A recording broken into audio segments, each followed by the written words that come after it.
Yema, Yema. Kaubirakano. Kaino ngasidi aigi chilse yam sauramida. Kanana ki haina nawanda. Kem habirakano yare. Hairose. Kaigino ba saurido. Chichigidi yaoshang me am leba natro. Haigidi amta lebidaba natro. Yare, nabu loina patte noi.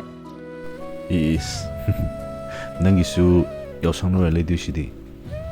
Yare, lebiranu kemtesu. Haibiranu amta. Yarse. Chalolo. Habirakano haibane. Tu asigi bag se piro. Ngamsadre. Nasana luzo yadro. Hema piro aruidro. Ai lamba phangdreba. Se, tu. Yare ai chatle. Maiko. Kaino mienko. Yengning de. Si phajabri. Ya, ai ki sho.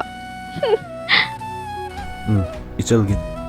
Ichalna Saoba ngai hak Yengning bagi aina phagi tawani. Se pamri. Tacho.